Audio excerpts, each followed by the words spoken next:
normalement, toutes les années depuis très longtemps dans le football, aurait dû sacrer le Sénégal. Avec les générations que nous avons eues à travers le temps, nous aurions déjà dû gagner un titre continental. On ne l'a pas fait parce qu'il nous a manqué quelque chose. Ou à un moment donné, on a été défaillant. On n'est pas passé loin de ces grandes émotions qu'apportent des titres continentaux, mais jusqu'à maintenant, le Sénégal n'a pas gagné de Coupe d'Afrique des Nations. Donc à partir de là, oui, c'est l'année, on espère que ce soit l'année du Sénégal en 2019, mais lorsque vous allez au Cameroun, ils vous disent que c'est l'année du Cameroun en 2019, lorsque vous allez en Côte d'Ivoire, ils vous disent que c'est l'année de la Côte d'Ivoire. Je pense qu'ils ont tous l'ambition de gagner le titre comme nous. Ça sera celui qui sera capable d'afficher le meilleur niveau pendant un mois, jusqu'au bout de cette compétition pour ramener le trophée. Oui, mais le problème, c'est que le football n'est pas une accumulation de talents.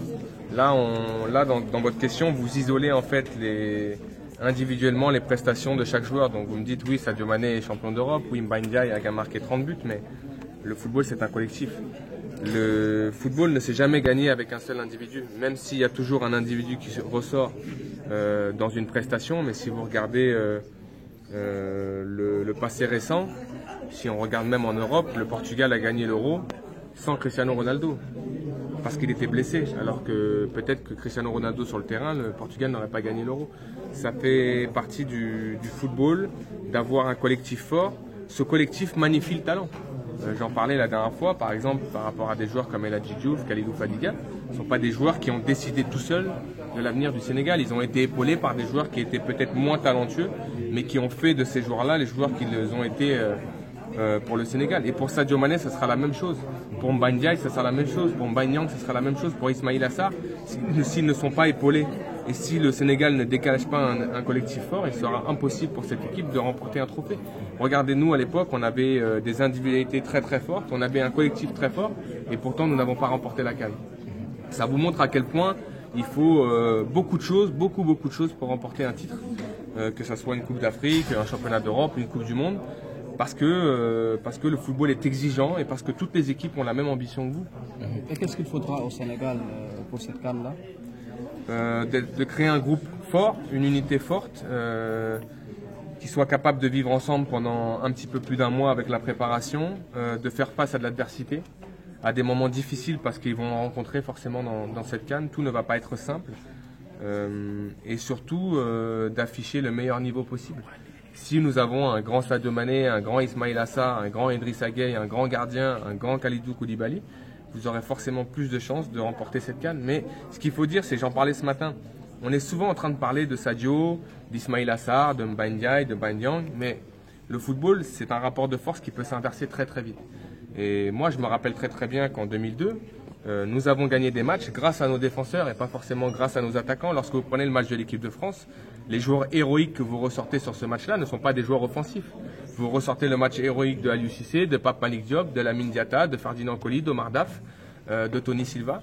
Parce que dans des moments où vous souffrez, les attaquants qu'on voit peut-être moins sur un match, c'est aux défenseurs de prendre la relève, c'est aux défenseurs de montrer de la personnalité. Et c'est ça une équipe de foot. Et c'est ce qu'on veut voir d'ailleurs du côté du Sénégal. Alors, si on isole chaque talent de chaque joueur en fait dans cette équipe, oui, on a le potentiel pour gagner la Coupe d'Afrique. Mais on ne pourra pas jouer les uns après les autres. Il faudra jouer tous ensemble de façon à ce que l'équipe soit le plus performante possible. Pour moi, c'est ultra important. C'est même plus important que le talent. Pour moi, le talent, il vous fait gagner des matchs, mais il ne faut pas gagner des compétitions. C'est-à-dire que, logiquement, lorsque vous regardez aujourd'hui les plus grands talents dans ce monde, on parle souvent de leur talent, mais regardez leur état d'esprit. Ce qui fait que ces joueurs-là, en fait, maintiennent leur niveau pendant tant d'années. Est-ce que vous pensez que juste le talent a amené Cristiano Ronaldo à gagner 5 ballons d'or? Si c'était le cas, Ronaldinho aurait gagné peut-être 10 ballons d'or. Il n'en a gagné qu'un. Pourquoi? Parce qu'il n'avait pas la mentalité nécessaire à gagner autant de compétitions. Pourtant, son talent était exceptionnel. Lionel Messi, avant de parler de son talent, on parle d'un garçon qui élève son niveau d'exigence tous les ans. Et bien un footballeur, c'est ça. Aujourd'hui, je trouve qu'on parle énormément du talent et on ne parle que de talent. On dit, il a du talent. Oui, mais des joueurs de talent, je sors dehors là, et puis je vais regarder un match de Navetan et je vais vous ressortir une dizaine de joueurs qui ont du talent. Alors peut-être qu'ensuite, ils n'auront pas la réussite, la chance ou ce petit moment de rendez-vous dont je parlais tout à l'heure pour passer professionnel, mais du talent, ils en ont. Vous partez dans la rue, là, il y a des joueurs qui ne sont même pas dans des clubs, qui ont énormément de talent. Pour un footballeur et pour gagner des compétitions, il faut bien plus que ça. Donc pour le Sénégal, c'est simple. ils ont ce statut de favori qui a été déterminé par tout le monde, tous les observateurs du foot. Donc maintenant, il ne faut plus se cacher, il faut l'assumer. Et puis surtout, montrer de la personnalité. Et peut-être que cette équipe, lorsqu'on a regardé les dernières compétitions, et moi pour en avoir discuté avec des gens qui ont vécu à l'intérieur de cette équipe, qui ont observé comme moi cette équipe, on a constaté que peut-être ce manque de leadership à un moment donné a manqué à cette équipe. C'est-à-dire qu'aujourd'hui, lorsqu'on regarde le match face à la Colombie, c'est un match où on doit prendre un point et on se rend compte que lorsque ça se passe pas très bien pour nous sur ce match-là et qu'on prend un but sur coup de pied arrêté, l'équipe a du mal à réagir, l'équipe a du mal à se relancer. Lorsqu'on voit le match face au Cameroun, c'est un match qui est difficile parce que les Camerounais ont un petit peu fermé le jeu, on s'est procuré très peu d'occasions et au bout du compte, on n'arrive pas à faire la différence. Et lorsque je parle de supplément d'âme, c'est ce joueur qui va être peut-être moins dans le talent, qui va haranguer l'équipe, qui va porter l'équipe un petit peu sur ses épaules. Et je crois que identifier ça que chez Sadio devient un problème pour notre équipe parce que je ne pense pas qu'il ait la capacité en fait d'être un leader charismatique. Il est un leader technique, mais il faudra que cette équipe se révèle mentalement. Et là, on a des caractères. Je pense à Cheikhou Kouyaté, je pense à Kalidou Koulibaly, je pense à Idrissa Gueye qui sont habitués à jouer des matchs de très très haut niveau et qui à ce moment-là, lorsque c'est difficile, lorsque c'est moins facile pour eux, d'essayer justement de mettre le bleu de chauffe et de rentrer dans un aspect où cette équipe va peut-être développer moins de jeux. Mais regardez le Cameroun. Hein. Si on regarde la qualité du Cameroun sur la Coupe d'Afrique des Nations, ça a été très poussif. Mais au bout du compte, ils sont champions d'Afrique parce qu'ils ont su créer cette unité, parce qu'ils ont résisté lorsque c'était difficile. Ils ont été unis. Et derrière, ils ont remporté le trophée. Donc j'espère que cette équipe pourra se révéler aussi dans cet aspect-là. Parce qu'on parle de beau jeu, on parle de talent. Mais le football n'est pas fait que de ça. Je ne sais pas si je suis une chance parce qu'en fait, vous avez plusieurs profils d'entraîneurs aujourd'hui. Il n'y a pas que les entraîneurs qui ont du caractère qui réussissent. Regardez aujourd'hui un entraîneur, on en parle, Carlo Ancelotti, Arsène Wenger sont des entraîneurs qui sont assez calmes. Et puis vous avez un Mourinho qui est volcanique. Je crois qu'il ne faut pas identifier un profil type pour entraîner une équipe. Aliou a cette qualité d'être un meneur d'hommes, d'être très très dur, d'être exigeant avec lui-même. Mais j'ai pu entendre aussi que parfois ça avait été un problème avec cette équipe parce que c'était trop cadré. Moi je crois qu'il y a l'importance pour un entraîneur, c'est de trouver un équilibre. C'est-à-dire un équilibre en mettant justement cette rigueur dont a besoin un groupe pour avancer, mais aussi d'être capable de laisser son groupe en autonomie de façon à ce qu'il puisse tirer la plénitude de joueurs qui ont peut-être moins de caractère, qui ont besoin d'être apaisés. Maintenant, moi je ne suis pas à l'intérieur du groupe, donc je ne peux pas vous dire Aliou entraîne comme ci, comme ça, Aliou est comme ci, comme ça.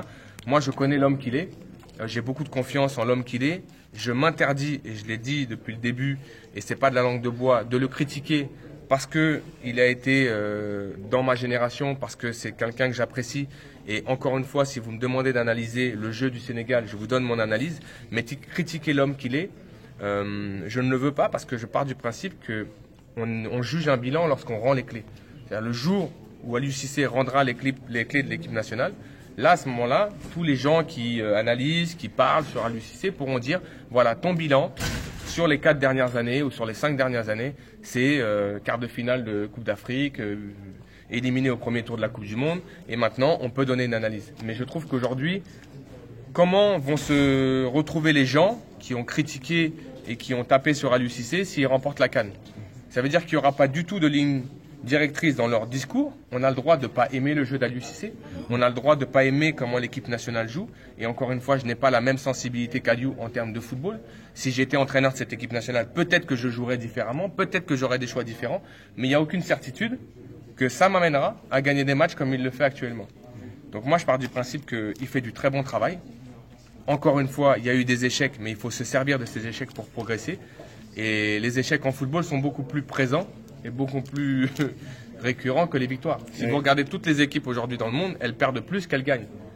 À part le Real Madrid sur les 3 dernières années, mais je pense que ça arrive à toutes les équipes. Avec confiance, hein. Lorsque vous êtes le Sénégal, vous avez marqué 16 points sur 18 possibles en qualification. J'espère que cette équipe n'aura pas de crainte à jouer ces matchs de poule. Et je l'ai dit, le contexte aujourd'hui et les règles sur cette CAN à 24 équipes, c'est 2 qui passent et les 4 meilleurs troisièmes. C'est-à-dire que ce serait un cataclysme de ne pas avoir le Sénégal en 8e de finale de cette Coupe d'Afrique. Parce que franchement, sincèrement, c'est comme à l'Euro 2016. Vous avez 16 qualifiés sur 24. Si vous n'êtes pas dans les 16 meilleures équipes d'Afrique, là on va être clair. Ça veut dire que vous n'avez rien à faire en Égypte. Non mais pour toutes les équipes, hein, là on ne parle même pas du Sénégal. Si c'est le Maroc, si c'est l'Égypte, Si c'est le Nigeria ou le Ghana, on aurait le même constat. Si ces équipes-là ne sont pas capables d'être en 8e de finale de cette Coupe d'Afrique, c'est qu'à un moment donné, vous n'avez rien à y faire. Maintenant, il peut y avoir des surprises. Hein. La Tanzanie, le Kenya, la Mauritanie qui va participer pour la première fois, ils auront cette insouciance, ils auront cette envie aussi de bousculer la hiérarchie, de se faire le scalp de grosses équipes. Il ne faut pas y aller la fleur au fusil en pensant que ça va être simple. Il faut y aller avec de la sérénité parce que c'est le Sénégal et parce qu'ils ont des certitudes dans leur jeu. Mais il faut être très concentré et se dire qu'il ne faut pas laisser place en fait à l'incertitude et à un éventuel accident. Dès le premier match, il faut marquer les esprits, faire un bon match, se mettre en confiance de façon à aborder la compétition de la meilleure des façons. Peut-on parler de favoris dans cette compétition? Mais des favoris, il y en a plein. C'est-à-dire que sur les 24 équipes, je peux vous en dire aujourd'hui 8. Ghana, Nigeria, Maroc, Algérie, Sénégal, Égypte. Toutes ces équipes-là ont gagné des CAN. C'est-à-dire que même si aujourd'hui on doit être très pragmatique, si on doit fixer des favoris dans cette CAN, on pourrait considérer que le Sénégal n'arrive même pas en 5e position. On n'a pas gagné de titre aujourd'hui continental. On n'a pas gagné de Coupe d'Afrique. Alors que le Ghana en a gagné énormément, l'Égypte en a gagné et en plus organise la compétition. Le Maroc, la Tunisie, on parle de ces équipes-là. Et on a l'impression qu'aujourd'hui, parce qu'on a Sadio Mané, parce qu'on a Ismaïla Sarr, parce qu'on a Mbaye Niang, d'un seul coup, on va mettre le Sénégal en première position pour garder la CAN. Non. Pour moi, le statut de favori, il se gagne sur le terrain et il ne passera que par une bonne performance de la part des Lions. Mais ce statut de favori, il est là parce qu'on te le donne. Il faut l'endosser, avancer et gagner des matchs parce que le football, ça n'est que ça. Merci.